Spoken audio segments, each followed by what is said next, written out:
So we've learned about the policies and the markets. Now let's look at how the costs of an electric vehicle, of running and owning an electric vehicle, compare to a typical IC engine, internal combustion engine vehicle. So to talk about that, we have Mr. Sanjay Bhatia with us. Mr. Sanjay Bhatia is joining us on behalf of WRI, which is one of the leading agencies carrying out research in the electric vehicle market in India. Sanjay sir has about 35 years of experience in the automotive sector. He has contributed to the growth of public transport in India under the initiatives of GNNURM 1 and 2 and FAME 1 and FAME 2. He currently works as a business consultant in the automobile sector for the electric vehicles and the hydrogen fuel-based vehicles in India. So prior to this, he was working as a general manager with Tata Motors for more than 20 years, and he was driving sales with the government entities. He has worked in the supplier development, process and manufacturing engineering and planning services at Tata Motors. He has an extensive experience of dealing with state transport undertakings through tendering processes and has won bid for more than 2,000 crores for electric buses under GCC, which is a procurement method, which are the buses are in operation at the moment in Mumbai, Lucknow, Indore, Kolkata, Guwahati, and so on under Tata Motors. So with that being said, I would now like to invite Mr. Sanjay Bhatia for the session on the dynamics of EV adoption. Thanks, and good morning, everyone. So I hope I'm clear. Yes, sir, you are. And what about the presentation? Would you like to share or? So you can share it. If you have challenges, we will also be able to share it.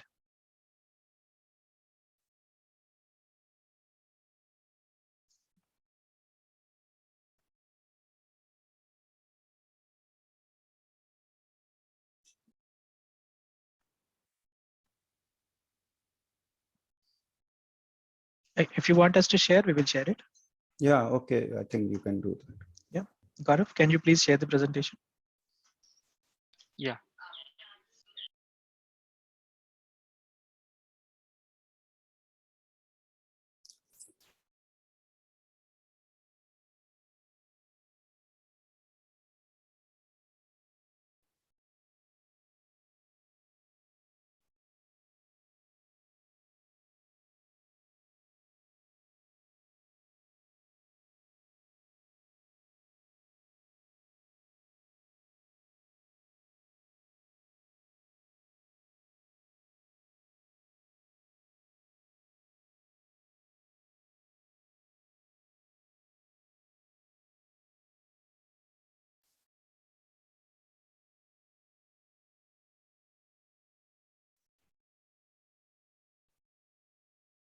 Okay, thanks. So I hope now we can see the presentation.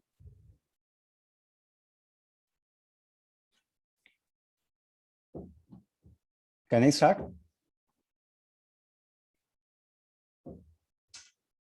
Yeah, I'm not able to hear anyone.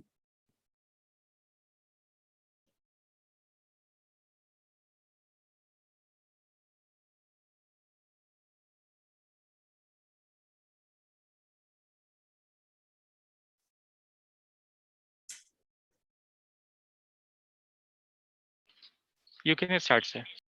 Okay, thanks. So, but I can't see the presentation now.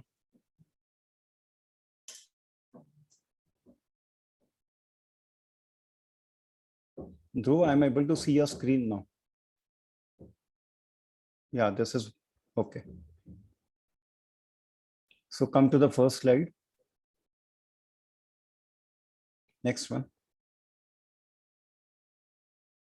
So I would be covering, I have about 45 minutes. So I'll try and cover these topics, 5 topics. Basically EV adoption, some of it has been covered, so I'll just rush through it. There are some challenges which I would be discussing, and maybe more towards the buses. Then of course, total cost of ownership, which is the main topic of discussion today. And then issues which are around the EV adoption, which people are facing in all the segments. And then some of the policy initiatives, even though some they have been discussed, but then I'll just glance through it. Next slide. So basically everyone is aware, I am sure, about the benefits of EV adoption, nothing new. Everyone has been talking about it. Pollution reduction, oil bill reduction, energy security. But challenges is something which are there. Of course, everyone knows the capital cost goes up when you have electric buses, electric vehicles, cars, two-wheelers, everywhere. You see high upfront cost and the drive range anxiety. This is something which is really a concern for EVs. And the reason why the EV adoption is a bit slow is because of the range anxiety which everyone has, and more so for commercial vehicles. As there was a question also in the earlier session, and why hydrogen is being looked at is just because EV batteries are not sufficient enough to drive through the day, maybe 500, 700 kilometers, which normally buses and trucks cover. So that's the reason why hydrogen would make sense. But right now, we don't have that hydrogen also, which is economically available. So range is an issue today. And then, of course, operational challenges are there in EVs. And then there's some risk associated with the early technology adoption, because the technology is new, the service providers are new, so everyone is learning in this process. And of course, one of the major concerns is the lack of charging infrastructure in the country. Next, please. So in this slide, I'm showing you very interesting data. If you see the reasons and why, what are the factors which are driving this EV adoption? Now, in India, if you see, most of the people are responding that they are going for EVs just because there are lower emissions. So 56% people actually feel that it is because of lower emissions. Whereas in the opposite, if the last bar, if you see, it is for Japan, which is only 32%. Whereas the operating cost is a big factor in Japan. Whereas in India, we still feel that 21% is because of the operating cost being lower. So these are, I mean, the reasons why actually different countries are adopting EVs. But of course, common factor is that emission as well as operating cost, both are in favor of EV adoption. So that's the reason why you would see, even as we move on, this operating cost will further come down, and it will again become a more important major factor again. So as you see in the right side of the slides, this emission norms have actually, emissions have come down because of the lockdown. Of course, it was expected, and surface transport is a major one where the emissions have come down. So this actually indicates that we need to go to EVs as soon as possible. Next slide.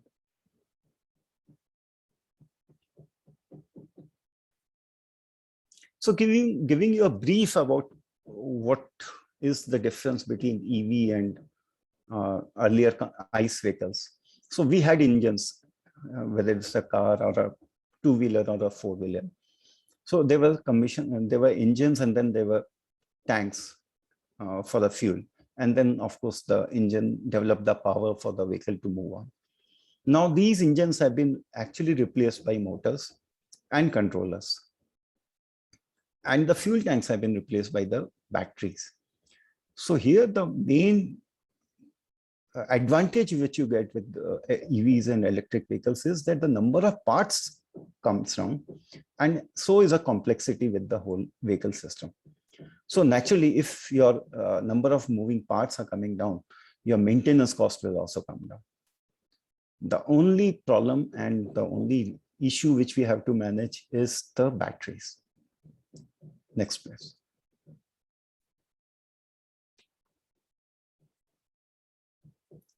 So taking forward to the challenges and what are the adoption of EVs in India. So if you see, we can actually categorize all these challenges and barriers into five categories. So basically, technical challenges, as I just mentioned, range is one of the biggest issues which anyone who wants to go for EV first thinks about the range. So this is something which is a challenge as on today, but over the years, we are expecting that as the batteries improve, this would become less of a challenge. And of course, the life of the battery is another big challenge, because as on today, most of the lithium-ion batteries are also expected to be, we are expecting that they would be need replacement in 6 to 7 years time. So once you have to replace after 6 to 7 years, you will have to have a good capital cost investment in this. So this is another big challenge. And of course, the track record is not there for all these models. Economic challenges is initial price, battery replacement cost being high, and of course, there are not many options for vehicle finance. So finance industry has to catch up with the vehicle industry. And other challenges are related to infrastructure. There are not many charging stations available, very limited. Of course, government is working big time on charging stations, but then there is a time period for which we will have to wait.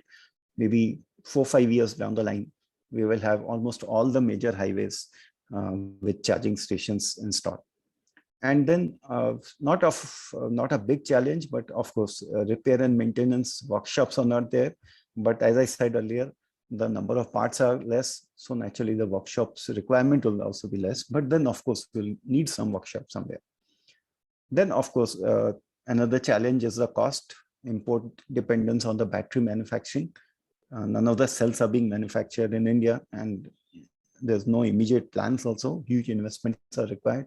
So this could be a challenge for some more years.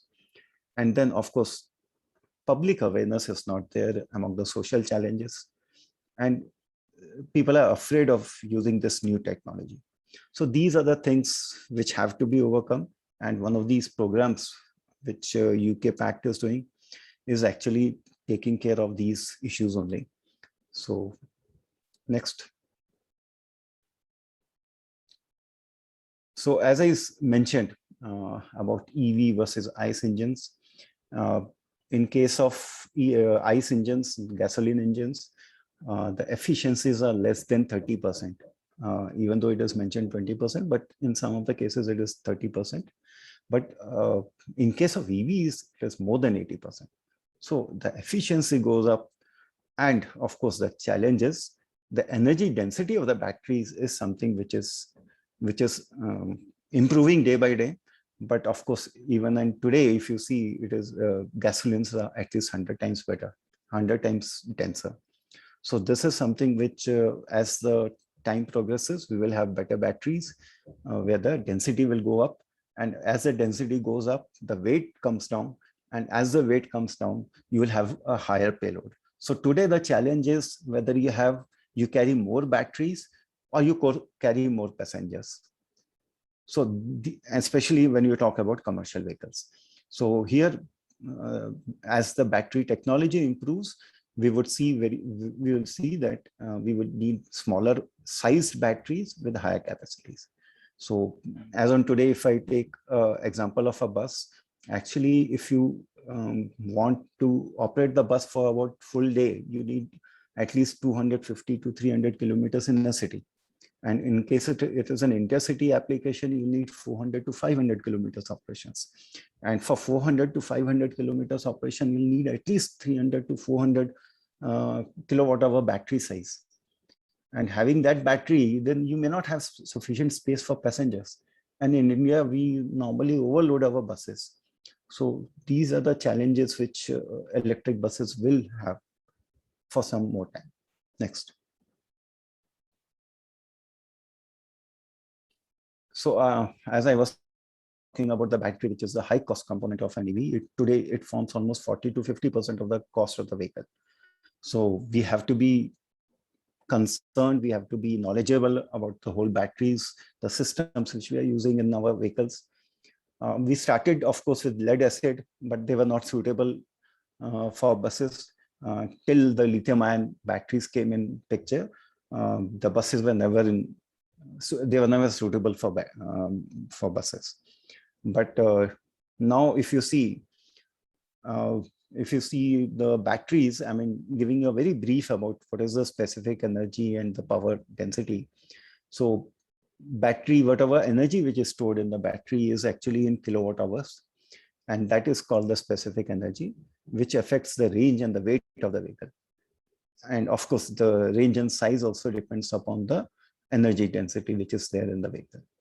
And then if you see the rate of discharge actually decides the power which is there.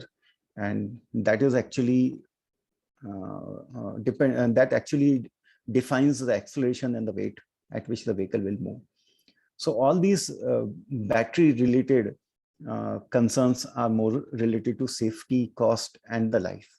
So as I said, battery life as on today, when we take a TCO analysis, it will be somewhere around 5 to 6 years. We are expected to replace the batteries, but we are not very sure whether they can live life more than 5-6 years. Of course, in some of the companies, they are committing that they can give the life warranty of about 10 years. But then this is something which will depend upon how well you maintain the batteries also, because batteries being very sensitive to the maintenance, and of course there's some degradation which you cannot avoid. So there will be some degradation, and then you will have to actually replace the batteries after some years. But whether it will be life cycle of the vehicle or it will be earlier, this is some challenges which are there. But of course, while TCO calculations, we have taken a life of about 6 to 7 years. Next. So if I again give you a brief of what the e-bus looks like, I mean, what are the challenges and what are the way it works. So since it is a battery operated vehicle, so the energy efficiency or the fuel efficiency becomes very important. So the battery size will actually depend, or the energy required in a vehicle will actually depend upon the efficiency with which the vehicle operates, the length of the routes. So if the route length is higher, naturally you will need a higher capacity battery. And then of course, all these two actually finally control the TCO, which the total cost of operations. TCO is for total cost of operations on that route. So when you are going to decide for your bus which you have to buy, the biggest challenge here is what is the size of the battery you actually want to keep in that bus. So if you have a urban city standard normal operations, so like in Delhi, Mumbai, Pune, Bangalore, so the on an average bus operates for about 150 to 200 kilometers. In some of the BRTS corridors, of course, the running may be slightly higher, which could be 225 to 250 kilometers per day. So if you have about 250 kilometers per day, your normal driving will actually, I mean, the basic requirement will be at least 0.8 kilowatt hours per kilometer, which you can see as a first step in this chart. So normal driving will give you at least a 0.8 consumption per kilometer. But of course, the other factors which are there, driver behavior, how the driver is able to drive the vehicle, how he accelerates the vehicle, how he manages the AC in the vehicle, all these actually again affect the performance. So 0.2 at least kilowatt hour is consumed in how the driver vehicle behaves in the vehicle. Road quality is another factor which affects the performance. If it is good, the power consumption will be less, but if the road is bad, it can be as high as 0.2 or even higher. Because again, time and again, the driver will have to actually put the brakes and then slow down the vehicle and then increase the speed. So acceleration every time will consume the battery. Another factor, passenger load, whether it's overloaded, it is as per the GVW. So all that again will consume power. Speed, topography, climate. Climate is another important thing because the ambient climate, most of these buses and most of these vehicles are normally AC vehicles. Of course, if you just leave aside these two-wheelers and three-wheelers, most of these are AC vehicles. So air-conditioned vehicles actually will consume, because the AC also operates on the battery. So total overall, if you see, the worst case could be somewhere around 2.8 kilowatt hour per kilometer consumption. Of course, it doesn't go that high because we don't get all the worst conditions in one place. But of course, 1.4 is something which even the HI has set as a limit, that the consumption of the batteries should not be more than 1.4. So these are some of the areas where every operator is working on. Next. So I'll give you a brief about two-wheeler industry, how these vehicle specifications are there. And these are the important ones which are there in the market: Hero Electric, Revolt, Bajaj, Ather, and Ola. So the range, if you see the new one which has come, Ola has given a very good range, 180 kilometer, but otherwise most of the batteries are actually of smaller size, where you will have an operation of about 50 to 100 kilometers per day. Top speed again is lower in the vehicles where the price is also lower, and then of course the battery capacities are smaller. Charging time, of course, is a matter of whether it's using a DC charger or a slow charger. So that would depend, but normally it will, for two-wheelers, it will be somewhere around 8 to 10 hours if it is a slow charger. And in case of fast charger, it can be 4 to 5 hours. Motor power is something which again varies as per the vehicle configurations. But of course, Ola gives the very good power. And price is also, Ola is one of the best in the market as on today in terms of value as well as price. Next. Giving you a comparison about 4 cars. So Hyundai, MG, and Nexon, Tata Nexon, these are the 3 basic models which are there. Of course, Mahindra is also there, but these are 3 ones which are selling more. And if you see the battery capacity somewhere between 30 to 40, 50 kilowatt hour, and range slightly more or less. These ranges 450, 419, and 312 are mostly under ideal conditions. In actual operating conditions, you get somewhere around 200 to 250 and maximum 300 in case of Hyundai.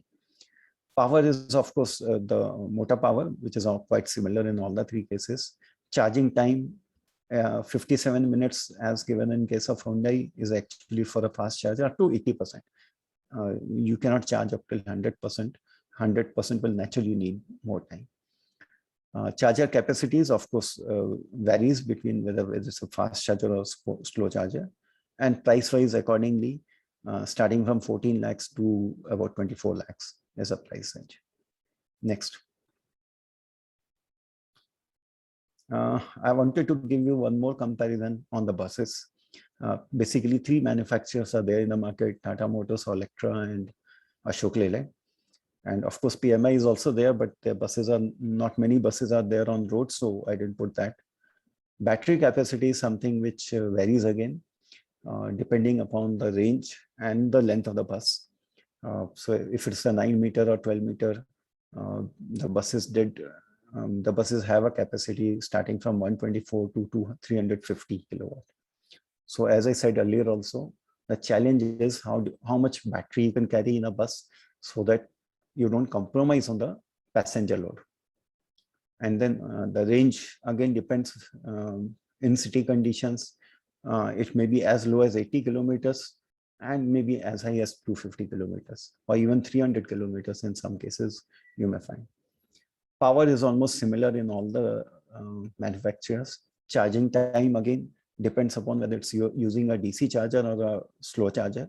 But in case of a slow charger, naturally, in case of Electra, you will need 8 hours or somewhere around 8 hours.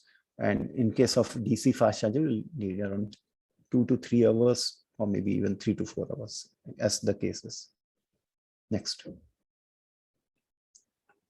Yeah, so coming to the second topic, economics of owning an EV vehicle. So before we get into that, let us understand what are the different models in which the EVs are getting adopted in India. So basically, if you see most of the players, most of the customers or users were going for an outright purchase. And outright purchase is something which was there very common in the whole government industry as well as in private before the EVs came in. But with the coming of EVs, it has become very clear that now people don't want to invest so much in a new technology. People are afraid that if they actually invest and the technology changes, or they are not able to manage, or they have not got this performance over 10 years, which is normally the life of a vehicle. So it becomes, I mean, people are not very straightforward to go ahead and buy. In fact, finance are also not ready to finance these type of vehicles. And that's the reason why leasing and subscription model has come in place. And in fact, these have become very common now with EVs. Even though they started a leasing and subscription model did start with ICE vehicles also, but then the EVs are like the adoption is very fast. In fact, even the leasing and financing companies are more comfortable with these type of models where they take some guarantees from the manufacturer as well, so that it becomes easy for all of the stakeholders in the whole system. And a new system, a new aggregation model is also something which recently you might have heard, especially when EESL is talking about and CESL is talking about aggregating the whole demand and then maybe trying to bring down the cost of the operations. Next, please. So what are the, in case of EV adoption, as I said, what are different parameters and components? So technology is something which we have been talking about. Technology is new. Vehicle types and technology and the charging technology, battery size, energy, network, everything is new. But rest of the things, if you see, they are actually operations, external factors. Actually, these are common even with the ICE vehicles. But thing is, the limitations are there in some of the EV vehicles, like in intercity and intracity routes. You have intercity routes, there are some of the challenges in EV, but otherwise they're very common with the ICE vehicles. Data management is required anyway, whether it's an ICE or a EV, but more so in case of EV, because here the investment is huge, so you want to use it better, in a better way. And then, of course, passenger load, traffic conditions, and weather conditions are common for ICE as well as EV. Performance indicators convenience is something which is, I mean, better in case of EV because it is more, there's less noise, less NVH, so you get a better feel in case of an EV vehicle. Sustainability is an important factor which we have been hearing about it. And of course, there are some risks which are there, business risks and financing and safety. And of course, the other factors which are there, vehicle outright purchase or whether there is a GCC model. So these are some of the components which are there in EV adoption. Next. So giving some more about the leasing models, as I said earlier, CESL and EESL are working on these type of models wherein the companies can actually give the vehicles on lease, and you need not pay for the whole life of the vehicle upfront. You can actually pay for the yearly lease rentals, and that way you can actually use the vehicle, which is a better technology and new technology. And then if you want, you can extend the lease, or maybe you can give the vehicle back to the lessor. The same way, battery leasing concepts have also come in, which are there. Of course, in India, we are yet to see that taking shape because you need a battery which has to be separated from the vehicle. Battery swapping is one of the concepts which is fast catching up in two-wheelers and three-wheelers. But of course, buses and cars, it will take some more time to get into shape. Shenzhen in China and Proterra in US are actually adopting these type of models. We are sure that in next few years we will also see some of these developments in India. Aggregation models is something which we just CESL is something which it has come out with a revised FAME2 scheme, which is also an extension of the FAME2 scheme, wherein they want to aggregate vehicle requirements in 9 major cities. And maybe that's the right approach also, because instead of going all over the country, if we can concentrate our efforts into 9 big cities, it will make more sense, where of course the pollution is also a big challenge there. Next. So if you look at the, I just wanted to give you some details about the Shenzhen model, which we just saw in the previous slide. So Shenzhen is one of the first cities to actually adopt full electrification in public transport.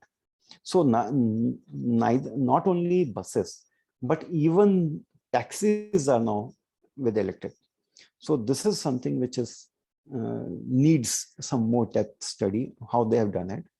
So they have actually divided, they have broken up the buses into vehicles which were there as ICE vehicles. So buses without battery, and batteries are separately. So the buses are being managed are being produced by a bus production company, and then of course for batteries they have a service provider. So there is a finance leasing company which actually finances the vehicle or leases a vehicle without the batteries. And then of course there's a operator who operates the buses, and then there's a service provider who provides the power as well as the battery, actually who provides the energy. So these are the different stakeholders who are there, who are trying to work together to make the whole concept a success. So this is something which is going to be there in our country as well. And there work going on to make the buses independent of the batteries. Right now, the buses which are coming in the market actually are coming with, except Leyland, Ashok Leyland tried to do battery swapping as a concept, but almost all other players have come out with the buses which are actually integrated with the vehicles. And of course, the softwares and other things have to be modified if you want to have a battery independent of the vehicle. So this is something which may take some time in India, but of course, it looks like that in future we will have service provider, energy as a service, which will be provided for the electric vehicles, because this itself will be a big business. It will be bigger than the bus business. So this is the reason why we are seeing so much of traction, so many new big industrialists coming into it. That's an area which will catch up very fast. Next. So taking you to the total cost of ownership, which is a bit interesting. So let me just give you some more details about what we are doing in WRI. So CapEx is something which is there as a vehicle cost. When you purchase a vehicle from the manufacturer, the manufacturer needs the cost of the vehicle which he would be selling it. So that comes under the capital investment. So normally that comes under the CapEx cost. Then there's an OpEx cost, which is operational cost. Basically, when you operate a vehicle, there will be some manpower required, there will be some maintenance required, there will be some wear and tear, there will be some charges, some depot charges. So all that come under OpEx. And of course, vehicle usage details are there. So all these three are clubbed together, and we have formed a TCO, which is available for everyone to even use it. But I'm just giving a brief of the background of the TCO, how we calculate the TCO. So TCO is basically total cost of ownership, total cost of ownership divided by the number of kilometers it is going to operate in its lifetime. Okay, so that will give you per kilometer charge. So this is more common in case of buses, but of course you can use it for calculating anything, whether it's a two-wheeler, three-wheeler. So in my subsequent slides, I'll show you how we did it for two-wheelers. What is the impact and sensitivity analysis when we do it for two-wheelers, three-wheelers, and four-wheelers, and even buses. In fact, all the bids which are happening in buses is because of because everyone, I mean, see, all these bids are actually more than 1,000 crores because they are for 10-year period. You have to commit a value for 10-year period. And that's the reason it becomes very important that bidder goes through the TCO and calculates the TCO for 10 years. So that's the reason why this becomes very important for the manufacturers and for the industry. So this TCO has two basic parts. One is the initial cost, as I said, capex. So if you see the formula, I'll just give you some idea about the formula, how we have done it. So this is the vehicle cost, the purchase cost, which is actually taken as a main important factor while deciding the TCO, the capital cost, the fixed cost. And we reduced it by the residual value, which would be there by the end of the life of the vehicle. So once you reduce that and multiply it with a factor, and then add it to the AOC, which is the average operating cost over every year. So whatever is the operating cost, whether energy cost, labor cost, maintenance cost, all that is added into in this cost. And then that is actually taken over the period of 10 years or 12 years or whatever is the life of the vehicle. That you can decide, we can decide when we are putting that as a parameter. And when these two fixed and variable costs are added, and then it is divided over the total number of kilometers over the life of the vehicle. So once we do this, we actually come to an indicative TCO per kilometer. This is why I'm saying indicative, because there are a lot of assumptions in all of these calculations. So in the actual, if the assumptions are wrong, the TCO may go wrong. But this gives you a fair idea about how you have to do it and how you can actually manage it at this stage. So we have done some sensitivity analysis around this to show you the impact of different parameters. Next slide. So we have even compared this ICE with ICE vehicles and all the range, whether it's a two-wheeler, rickshaws, three-wheelers, four-wheelers or buses. So we have done with petrol, diesel, all the types of fuel, all the types of battery we have in the market, whether it's a lithium-ion or lead acid. And then of course, different fuels like petrol, CNG, diesel, and length of the different length of buses, whether 12 meter or 9 meter. So in fact, what I would suggest is all of you, please download the tool and use it, and then give us a feedback whether you find it useful, or if you have some doubts, we can always be there to share your, to clarify those doubts. Next, please. So, so maybe just giving you some more depth into how this would look like. So the high capital cost, as everyone has seen earlier also, is one of the biggest barriers in adoption of EVs in the country. And with this, actually, you get a feel of what will be the total cost over the life of the vehicle. So it need not be that if you pay upfront, the maintenance cost being less, it actually offsets the whole initial high capital cost. But of course, there are some challenges around it.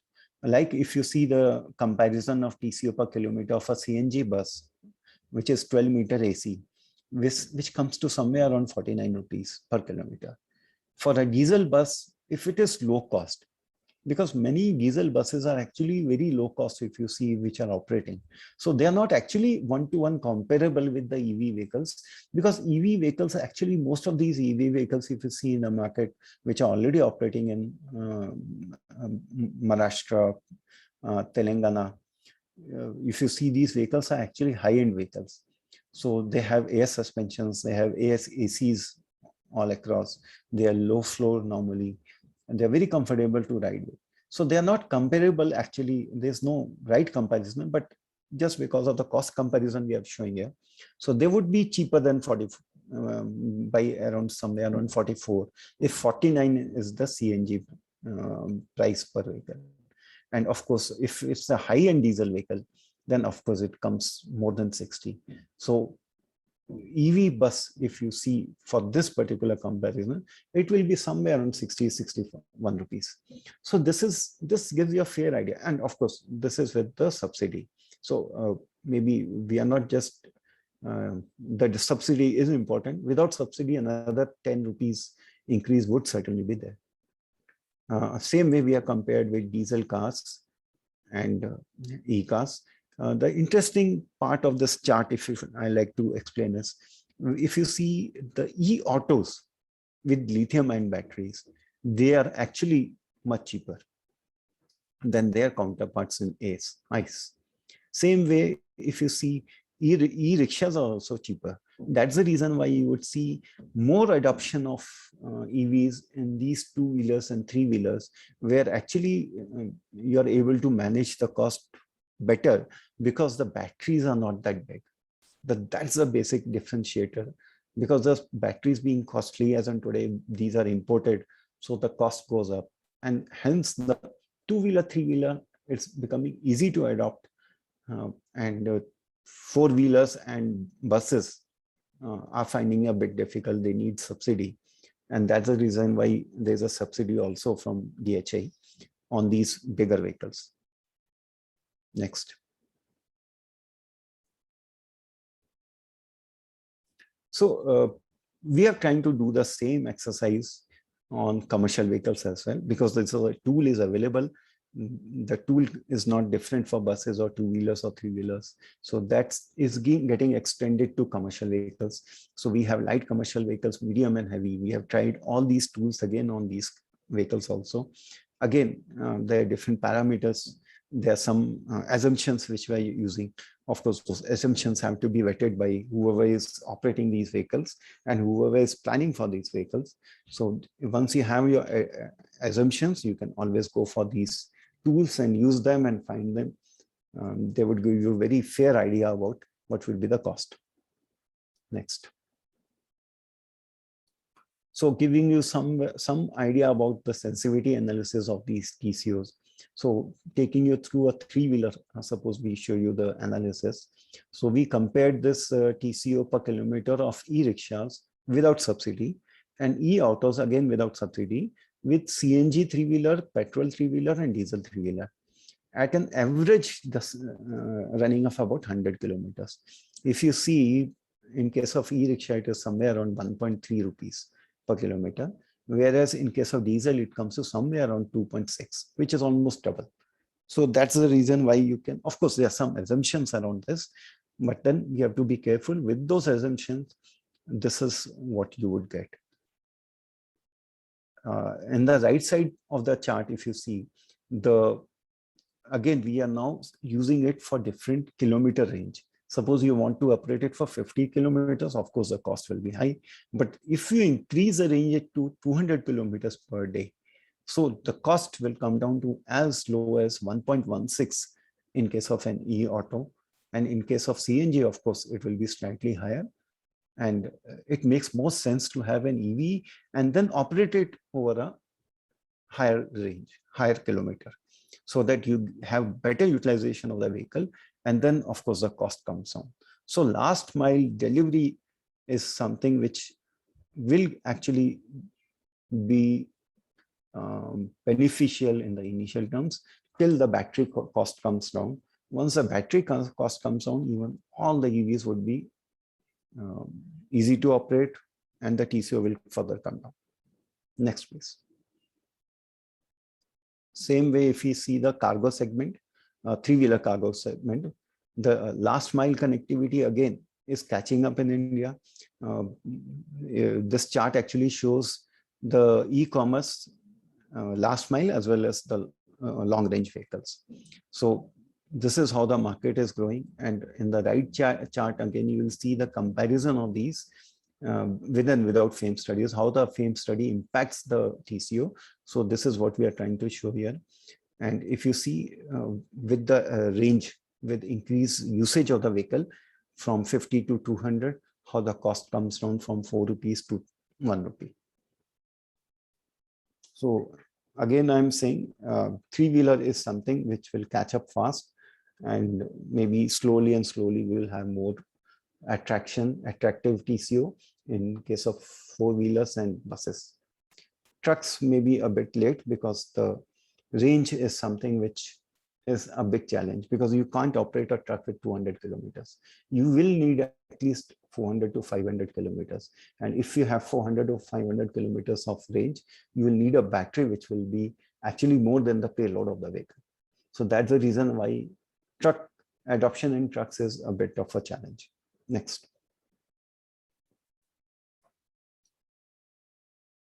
Next, please.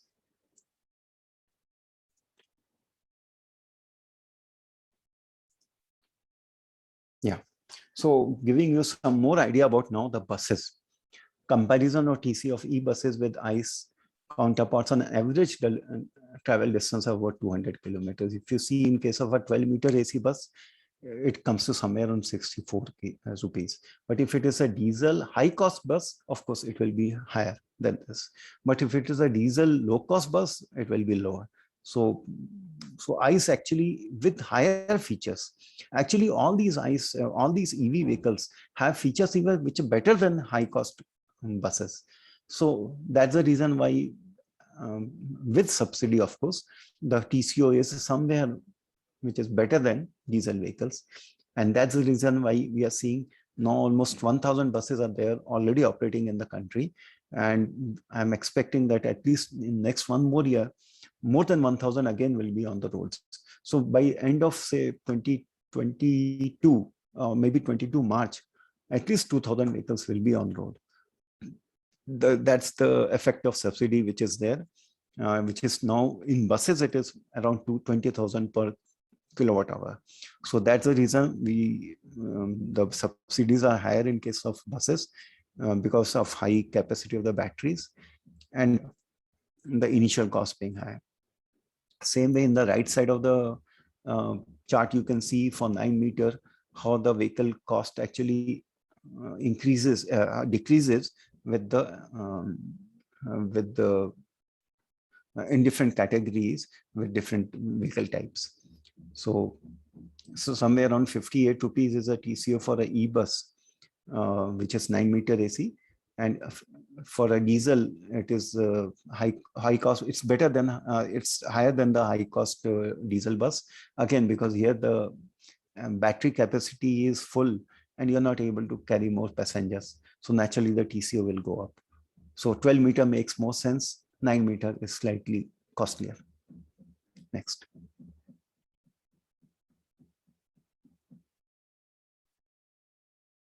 Okay, so again, taking this further, if you see with the range, the way we saw in two-wheeler and cargo, with the range, the TCO comes down and it becomes very attractive in case of e-buses if the range is somewhere more than 300 kilometers. So it makes a lot of sense to have intercity buses where we can have actually a range of 300 to 400 kilometers and the carrying capacity. The moment we go above 400, the battery size required will be much higher, but with between 200 to 300. In fact, that's one of the important parameters which we are working on with different government agencies on how to reduce the cost of operations. So basically how to reduce the TCO. If this is one important factor is increase the average running of the buses from and choose the routes such that more than 200 kilometers are operated any day. So if it is 200 minimum on any route, so we have to choose the routes accordingly. Of course, all the airport routes will have 200 to 250 minimum kilometer operations. So we have to choose the route so that we can have more operations and then the cost will come down. And same way, if you see, even with the age, I mean, the more is the period, contract period, and the better would be the TCO. So basically, if you have a contract for 5 years, the cost will be much high because you have to apportion this cost over 5 years. But if you make it 10 years or maybe 9 years or 10 years, so the cost becomes half, almost half. And that's the reason why most of the contracts, if you see, are coming for 10 years. Of course, even 12 years is something which is now being debated because in 6 years, as I said earlier, the batteries would have to be replaced. So if you are replacing battery by end of 10 years, you may not have consumed the second battery life. So 12 years will actually make a lot of sense to have a full utilization of the second battery as well. So these are some of the ways where we can reduce the cost of the vehicle, maybe the TCO cost. Next.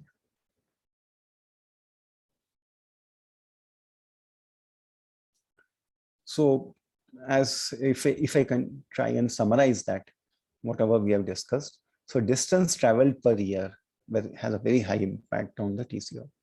Number of years we operate, investment cost, including battery cost per year, maintenance cost per year. And this is the way it actually comes down. So extra battery cost, which comes after 6 years or 7 years, is something which is not as high impact as the distance travel per year. So we have to be careful when we are selecting these buses. In fact, we have from WRA a paper on procurement of electric buses, where insights on TCO have been given, more details have been given. So we will request you to go through it. Next, please. So coming to the issues which most of the people would be facing, as battery, as we have seen and understood, and everyone knows that batteries are the most important, and in batteries the range becomes very important. So range is actually affected. These are the factors which I'm trying to show, which affect the range of the battery or the life of the battery. So temperature, the blue graph, the blue line on the first graph shows the range percentage with maximum range in the real world conditions. So how it happens over the temperature. So if the temperature is somewhere around 20-21, it gives the best life. But if the temperature goes above or below, both ways it is harmful. Same way, the energy consumption also, just it is the inverse of the battery range. So in fact, all the manufacturers are trying to keep the range of the battery somewhere around 20 to 22, 23. In fact, cooling systems are being installed on all the vehicles so that the battery temperature doesn't go much beyond 20, which is the right temperature, 20 and 21. Same way, the speed also, effect of speed on driving range of the vehicle at different temperatures. So you can see in the right-hand chart, as the speed increases, of course, the 40 is the average speed where you get the best performance. Below this and above this, again, you don't get a very good performance. Next.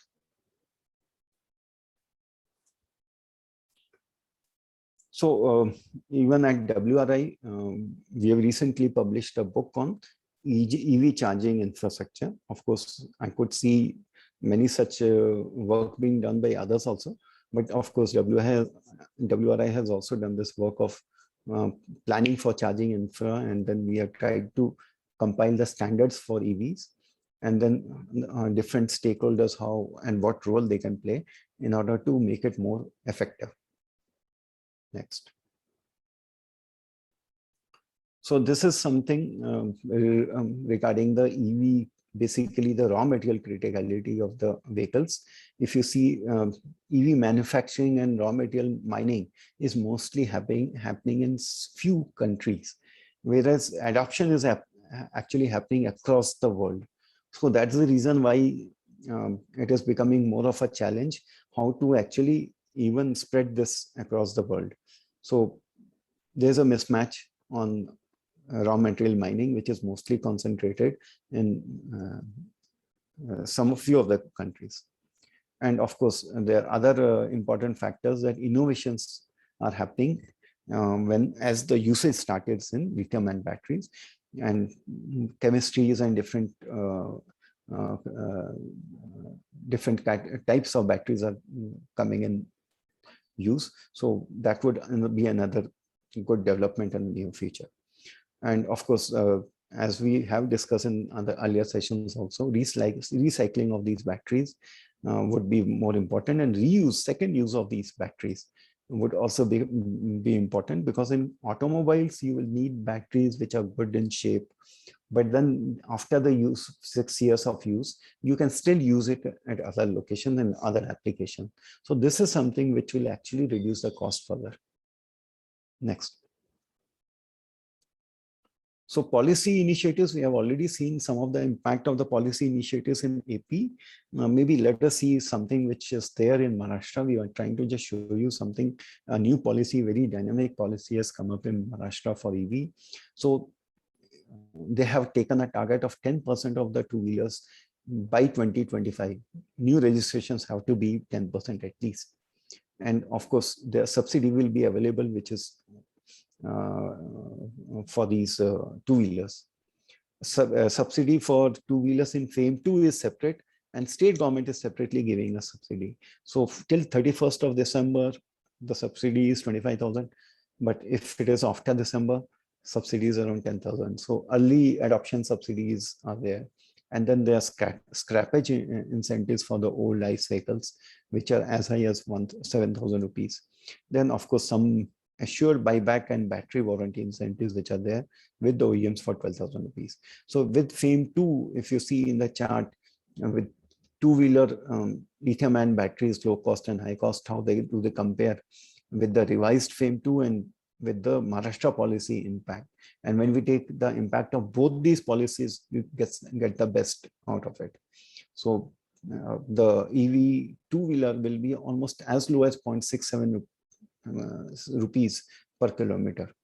And for other vehicles, accordingly, you would have the lower subsidy, which comes down almost 63% in case of two-wheelers as compared to petrol. Next. So revised FAME 2 subsidies also, I mean, we did see some of the slides, something similar slides. So accounts for more than 70% of the total vehicle mix. As on today, two-wheelers are almost 20%. And with the FAME 2 subsidy, TCO per kilometer of high cost two-wheelers will be at least 4% less than petrol two-wheelers. And it will be much higher if the distance operations is higher, if shifts to 25 kilometers per day. With the, in case of another case, suppose if you see the TCO per kilometer of low cost two-wheeler becomes almost 42% less than the petrol two-wheelers with 25 kilometers per day usage, and 65% less at 75 kilometers per day usage. Same way, TCO for again two-wheeler is less than 4% than petrol two-wheelers at 25 kilometers and 40% less at 75 kilometers. So the chart actually on the right just explains the same thing. Next. Same way for electric cars, if you see in the private usage and the commercial usage, the impact of subsidy and without subsidy and with subsidy, you can see the impact. Somewhere around 5 rupees is the impact of subsidy in case of cars, and from 30 rupees it comes down to 25 rupees. Same way with Delhi, in case of Delhi subsidy, if you include the Delhi subsidy, further comes down to 21, 22 rupees. CNG, of course, is cheaper at somewhere around 17 rupees, and petrol and diesel cars are higher. When you use a commercial, in case of commercial applications, this is slightly better because the usage is more in commercial. Next. That's all. Thank you. So if you have any questions, I'm there to answer.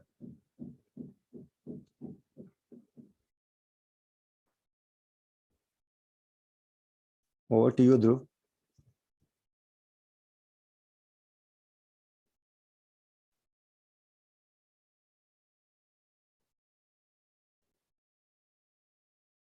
Dhruv, you're there?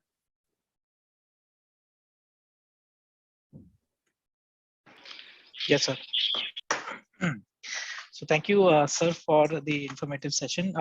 There are I would say a couple of questions around charging infrastructure economics, but I think we will take them up in the next session. It is particularly planned around charging infrastructure. So users, if you have, I mean, participants, if there are certain questions with regards to TCO, please feel free to post them on the chat platform. We will be taking those questions either right now if you have something, or if there is something that comes up, we will also take them up later on, either in the chat or directly in on a voice interactive platform. So Sanjay sir, I would like to personally thank you a lot for taking time out for this session today and talking to us about the topic of dynamics and taking us through the details of TCOs with an exclusive focus on the buses. So in fact, there is, as I speak, I am looking at one question, which is particularly with regards to a charging technology for buses, if you would like to take that up. So yeah, what is that question? so the question is regarding a pantograph charging system, and the participant, Mr. Khan Sabah, he wants to know whether this pantograph based charging system is available in India for e-buses at all. And if not, then is it kind of, how likely is it that this technology will be adopted in India in future? Okay, so let me try and answer that. See, pantograph charging is something which is used only in case you need a very fast charging. In fact, if you need a charging, we didn't talk about the discharge rate of the battery charging and discharging. This is something which will need a special type of batteries. Mostly LTO batteries are used. In India, we are using mostly NMC and LFP batteries. Here, normally, you don't use a pantograph charger because here the C rates are somewhere around 0.5. What is C rate? C rate is a rate at which it is discharged or charged. So suppose 300 kilowatt is a battery size and you want to charge it in 1 hour and the full battery. So it will be having a 1 C rate. So in case it is 0.5, you will actually double the time to charge. But in case of pantograph, actually the charging will be much higher, 5 C rate, 10 C rate at that rates. So you don't have the batteries to take that type of power. Second, you don't have the infrastructure to take that type of load. So actually pantograph will need huge infrastructure investments and the grids will have to be upgraded to take these type of loads. So these are something which will happen in future, but right now we in India don't have it. And maybe next 3-4 years is something minimum we need to actually get upgraded to this level. Thanks. So there is a follow-up question to that. So what is a flash charging? Is it similar to pantograph based charging, or is it a different technology? Yeah, it's something similar to pantograph charging only. Again, same problems would be with flash charging also. You'll need batteries which can take that type of loads and the infrastructure to support that. All right. So thank you, Sanjay sir, for sharing the responses. And I think with that, we have come to the end of this session, and I would like to convey my thanks on behalf of the entire team at Greentree, UK Pact, and even RTI Thanks and everyone. BMTC to be able Thanks to everyone. participate in this program. Yeah. Thank you. Thank you, Thank dear. you, sir. It was a pleasure having you. Okay. So now we have